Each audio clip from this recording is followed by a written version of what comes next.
Hey everyone, welcome to Master of Spin with John Williams. I decided to start a YouTube channel and podcast, realizing that I only have so many more trips around the sun before I'm ground to powder and have my ashes spread, that I wanted to remain relevant in my own life. I wanted to remain creative, feel I have a background and some experiences that I could turn into interesting stories and insights that I hope you will find to be entertaining as I move forward in this venture. Grew up in Southern California in the 60s and 70s, went to high school in the 70s, and it was a period of great cars and great bands and music, friendships, long leash. I ended up with a lot of stories I could never share with my parents. After high school, I joined the Coast Guard, spent 4 years in the service of this great country. I have a deep appreciation and understanding of what it means to serve and what you sacrifice and gain out of those years of service. And I can tell you that if you have ever been on a 95-foot boat in 35-foot seas in the Gulf of Alaska holding on for dear life, then you understand what excitement and adventure is all about. After I got out of the Coast Guard, I worked in the private sector for many years. I worked at the Gorham China factory.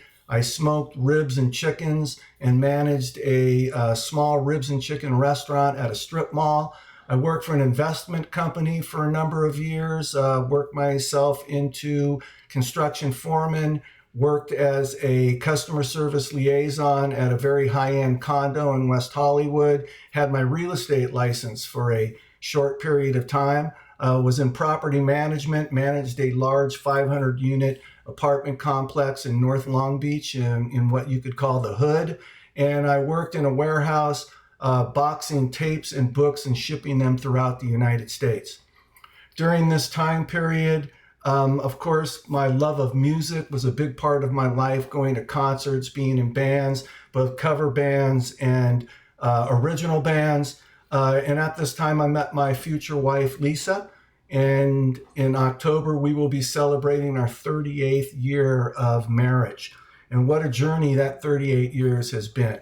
Lisa and I have traveled all over the place. We've been across the Atlantic numerous times to Europe. We've gone across the Pacific to Japan. We've been north of the border into what will become the 51st state of the Union. We've been south of the border throughout Mexico and the Caribbean and traveled all around the United States to national parks with friends and family. During this time period, also, I decided to go back to school. So after many, many years out of school, at age 32, I went back to college, started at a community college, worked part-time in a warehouse, still playing music at this time. And when my wife got pregnant in 1994, I decided to commit fully to school. I put down the mic, went to the university, and was a stay-at-home dad for 3.5 years. 3.5 years of changing diapers, prepping meals, doing laundry, cleaning the house, gave me a great appreciation for the historical role of motherhood in the United States, and also great empathy for the role of women and what it takes to raise a kid. My wife would work during the day. When she came home, I would pack up the backpack and I went to school 4 or 5 days a week from 5 to 10 p.m., ultimately getting my college degree in history. And after getting my degree, I went into a teaching program where I was able to turn that into an over 20-year career teaching U.S. history. Also during that time period, I was able to develop a curriculum around my love of music that I turned into a history of rock and roll class, and was also able to teach the history of rock and roll in high school for a number of years.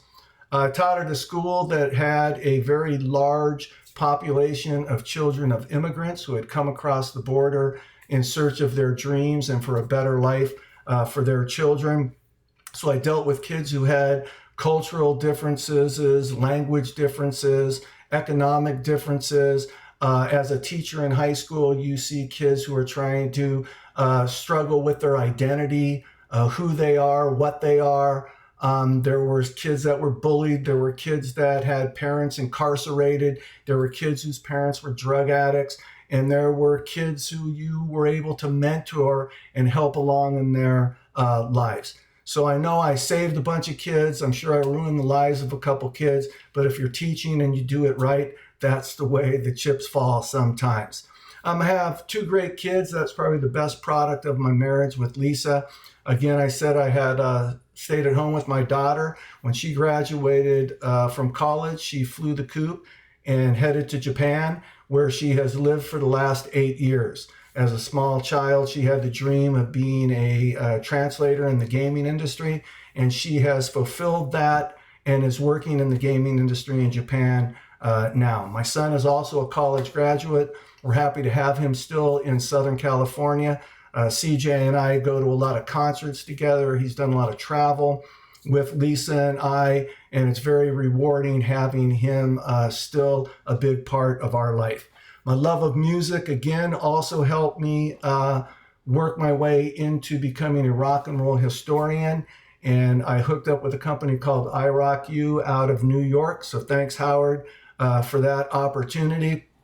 So as I hope you can understand, I've had a varied background, which included a multiplicity of different experiences that I'm going to turn into a series of podcasts. About the podcast, first of all, I want to say that I'm going to try to keep it light. The podcast focus is going to be joy. It's going to be entertainment. It's going to be positivity. It's going to be music and movies and pop culture and bands and current events. And again, I'm going to try to keep it light. It's not going to be a political podcast. However, with that said, we do live in times that are stressful. For many people, there is darkness in their lives. There's confusion and bewilderment. So from time to time, I will be touching on political themes. I'll be dropping original music that has political themes. I'll be dropping some original poetry that I continue to write at this point in my life. But again, it's not going to be a political theme podcast, but I can't do service to myself if I don't from time to time talk about things that are political. I also want to make it clear that I'm going to try to keep these podcasts about 10 to 12 minutes. Some cases they'll be less than 10 minutes. In a few cases, they may be longer than 10 minutes, depending on what the subject matter is that I'm talking about at that time. I would also encourage you to get engaged with the podcast. If you want to comment, please make comments in the comment section. And whatever your comments are, please feel free to engage. If you have ideas that you would like me to discuss topics in the future, let me know. If you have suggestions or any concerns or positive comments, please make sure they are left, because I want this to be a mutual experience. That's really about it, 10 to 12 minutes. I'm going to try to keep it short. I'm going to try to keep it positive. I'm going to drop my first official podcast in the next 2 or 3 days. And that one's titled The Phoenix Rises, the Resurrection of Ozzy Osbourne and Black Sabbath's Final Concert. So in the meantime, I want to wish you all the best. I want you to be good to your friends, good to your community. I want you to treat people the way that you want to be treated. I want you to keep positivity and light in your lives. Don't let the haters get you down.